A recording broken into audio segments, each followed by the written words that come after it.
এখানে কোনো গোষ্ঠী সংঘর্ষ হয়নি আজকের। এখানে হিন্দু মুসলমানের মুখোমুখি মারপিট হয়নি। এখানে বাজারে ঢোকার মুখে মন্দির আছে, ওইখানে একটা ফলওয়ালা বসতো, দীর্ঘদিন থেকেই বসে। গত সোমবার রাত্রে ওই জায়গাটার উপরে একটা পাকা কনস্ট্রাকশন তৈরি হয়, সেটার উপরে কিছু ফুল গাছ লাগিয়ে দেওয়া হয়। আরএসএস বিজেপি ছাড়া এই মাথা কারণ নেই যে ওইখানে এইটা করো, তাহলে কী হবে, এটা কেউ ছুঁতে পারবে না। এটা যদি তুলে ফেলে দেয় তাহলে বলবে হিন্দুদের তুলসী গাছ, সাম্প্রদায়িক দাঙ্গা সৃষ্টি হবে, যেটা আরএসএস বিজেপি চাচ্ছে পশ্চিমবাংলার বুকে। পুলিশ কেন ওইখানে যখন কনস্ট্রাকশন হচ্ছিল থানার সামনে, ওটা কেন পুলিশ আটকালো না? যারা এই কনস্ট্রাকশনটা করেছে তারা ফলওয়ালাকে বাধা দিতে যায়, ফলওয়ালা চেঁচামেচি করে, তাতে জনসাধারণ জড়ো হয়ে যায়। তার মধ্যে থেকে কেউ নাকি শুনছি বলেছে যে জয় শ্রীরাম বললে তবে বসতে দেবো।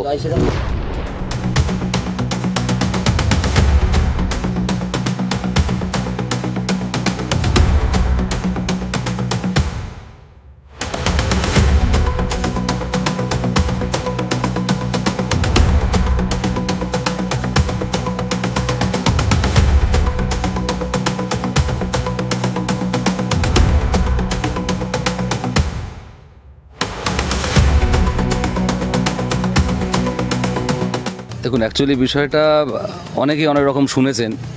আমাদের এই মেটিয়াবুরুজের মানুষ একরকম জানি, আর টিভি চ্যানেলের মাধ্যমে বসে বসে পশ্চিমবাংলার মানুষ, ভারতবর্ষের মানুষ অন্য কিছু শুনছে, যে এখানে গোষ্ঠী সংঘর্ষ হয়েছে।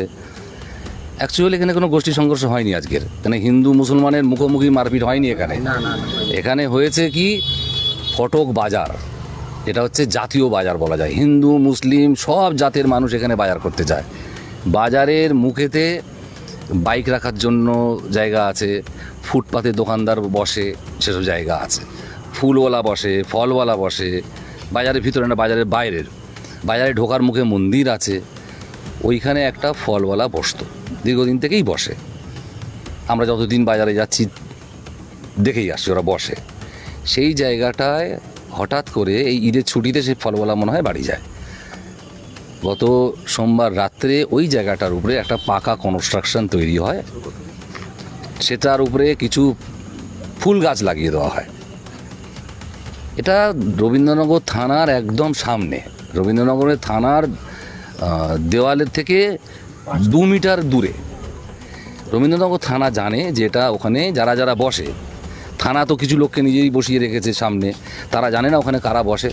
সেই জায়গায় একটা বেদি তৈরি হলো, বেদি মতো তৈরি করা হলো, সেখানে কিছু গাছ লাগিয়ে দেওয়া হলো, যেটা বিজেপি বলছে এখন যে তুলসী গাছ। তাহলে পুরো এটা পরিকল্পনা করে করা হয়েছে। এই সোমবারে, মানে ঈদের 7 তারিখের আগে ছিল না এটা। 7 তারিখে ঈদ হয়েছে, 8 তারিখ রবিবার, 9 তারিখ সোমবার, এই 9 তারিখ রাত্রে এই ঘটনা ঘটে। তার আগে এখানে কোনো গাছ ছিল না, ওখানে কোনো কনস্ট্রাকশন ছিল না। পুলিশ সেটা বলুক, পুলিশ সিবিআই সিআইডি তদন্ত করে জানাক যে ওইখানে কী ছিল। তাহলে ওইখানে হঠাৎ করে একজন ফলওয়ালা গরিব মানুষ, তার ধর্মের কথা আমি বলছি না, যদিও সে ধর্মে মুসলিম, কিন্তু আমি বলছি না তার কথা, সে গরিব ফলওয়ালা, ওখানে বসে খায়, প্রচুর ফুটপাতে সব বসে ব্যবসা করে খাচ্ছে। সেই জায়গাটায় একটা পাকা বেদি তৈরি হয়ে গেল, তার উপরে এটা আমরা যারা তুলসী গাছ যারা চেনে না এখানে, এই আমাদের মুসলিম মানুষরা, তারা জানে এটা ফুল গাছ, তো ওইটা লাগিয়ে দেওয়া হলো। এই পরিকল্পনাটা করলো কারা? এই পরিকল্পনাটা নিশ্চয়ই কারোর মাথা আছে। আরএসএস বিজেপি ছাড়া এই মাথা কারণ নেই যে ওইখানে এইটা করো, তাহলে কী হবে, এটা কেউ ছুঁতে পারবে না। এটা যদি তুলে ফেলে দেয় তাহলে বলবে হিন্দুদের তুলসী গাছ, সাম্প্রদায়িক দাঙ্গা সৃষ্টি হবে, যেটা আরএসএস বিজেপি চাচ্ছে পশ্চিমবাংলার বুকে। আর সেই ফাঁদে পা দিয়েছে আমাদের এই সরকারের পুলিশ। পুলিশ কেন ওইখানে যখন কনস্ট্রাকশন হচ্ছিল থানার সামনে, ওটা কেন পুলিশ আটকালো না? কেন ওই জায়গাটা, ওটা তো বাজারে ঢোকার রাস্তা, ফলওয়ালা দিনের বেলা সকালে বসে উঠে যায়, বাকি ফাঁকা থাকে, ওখানে কনস্ট্রাকশন হবে কেন? মানে পুলিশের গাফলতি একটা দেখতে পাওয়া যায়। পুলিশ পুরো 100% পুলিশের গাফিলতি, কেন সহযোগিতা আছে বলবো। তাহলে পুলিশের সহযোগিতা না হলে ওখানে কনস্ট্রাকশন হয় না। গাছের পাতা নড়ে না। ফটকের বাজারে কিছু তৃণমূলের নেতা আছে, পুলিশ আছে, তাদের মানে হুকুম ছাড়া কিচ্ছু হয় না। সেইখানে একটা কনস্ট্রাকশন কী করে হয়ে গেল? এই কনস্ট্রাকশন হওয়ার পরে সেইটা আজকের ফলওয়ালা যখন সেই জায়গায় বসতে যায়, তারপরে তার সঙ্গে তর্ক বিতর্ক হয়। যারা এই কনস্ট্রাকশনটা করেছে তারা ফলওয়ালাকে বাধা দিতে যায়, ফলওয়ালা চেঁচামেচি করে, তাতে জনসাধারণ জড়ো হয়ে যায়। তার মধ্যে থেকে কেউ নাকি শুনছি বলেছে যে জয় শ্রীরাম বললে তবে বসতে দেবো। এই কথাটা বলতে, এইটা জনগণের সামনে বলতে এটা আগুনের মতো ছড়িয়ে যায়।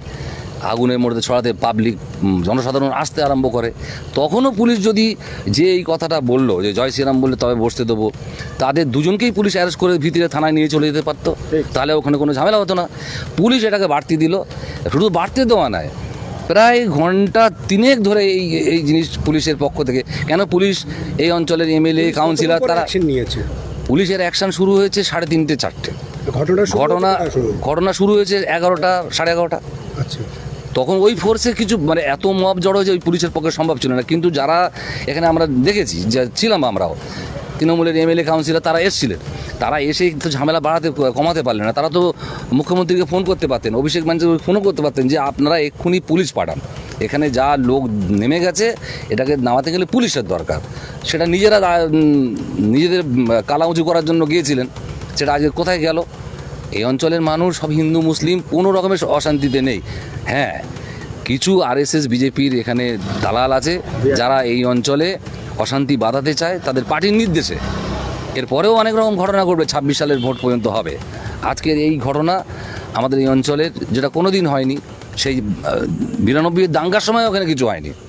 92 বাবরি মসজিদ ভাঙার সময় এখানে এই ধরনের কোনো ঘটনা ঘটেনি ফটকে। আজকের জাতীয় পতাকার তলায় আজকের এই ভারতবর্ষের নাকটা বসে।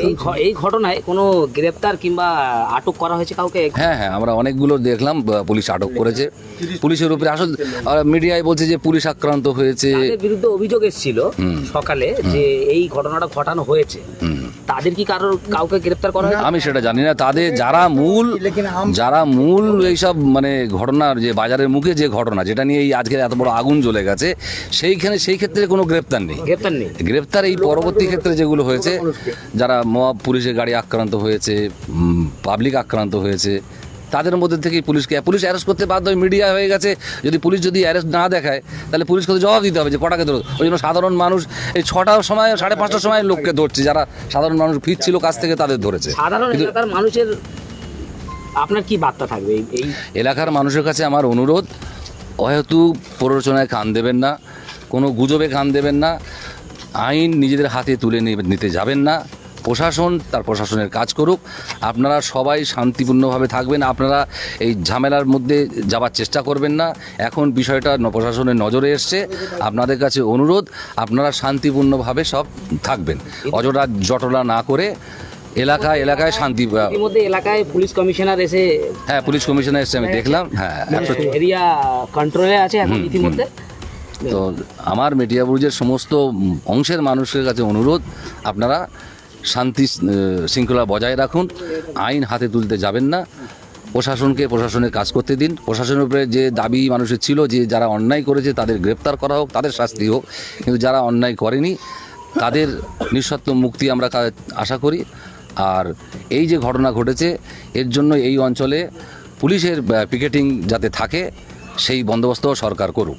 আমরা চাই না যা সাধারণ মানুষের জান মালের ক্ষতি হয়ে যাক, কোনো সে ধর্ম হিন্দু হোক মুসলিম হোক, কারোরই কোনো ক্ষতি হোক আমরা চাই না। क्या आप बनना चाहते हैं एक प्रोफेशनल ब्यूटी एक्सपर्ट? तो अब आपके लिए है एक गोल्डन अपॉर्चुनिटी जो बदल सकता है आपका करियर और आपकी जिंदगी। Rubina Kazi salon and academy एक ऐसा नाम है जो आपको दे रहा है professional training, beautician, skin, hair, cosmetology के हर कोर्स में। यहाँ सिर्फ 45 दिनों में ही दे सकते हैं आपको चुनिंदा ट्रेनिंग, बेसिक से लेकर इंटरनेशनल लुक्स तक। जी हाँ, 10 एक्सक्लूसिव लुक्स की expert training, Brazilian makeup, water resistant makeup, illuminated look और भी बहुत कुछ सीखने को मिलेगा। और सबसे बड़ी बात, ISO बेस्ड कोर्स जो कि वर्ल्ड वाइड अप्रूव्ड है, यानी कोर्स के बाद आप दुनिया में कहीं भी जा सकते हैं और शानदार जॉब पा सकते हैं। यहाँ आपको अपने सपनों की उड़ान के लिए पैसों की कमी नहीं महसूस होगी, क्योंकि यहाँ है EMI इजी ऑप्शन अवेलेबल। पता नोट कर लीजिए, Rubina Kazi salon and academy, 4th floor, Devi market, Greek Orthodox church के पास, Hazra Kalighat, new sky wall bridge के सामने। तो इंतजार किस बात का, आज ही जुड़िए रुबीना काजी एकेडमी से और बनाइए अपना फ्यूचर और भी ज्यादा ब्राइट। सीट सीमित है, तुरंत संपर्क करें इस नंबर पर।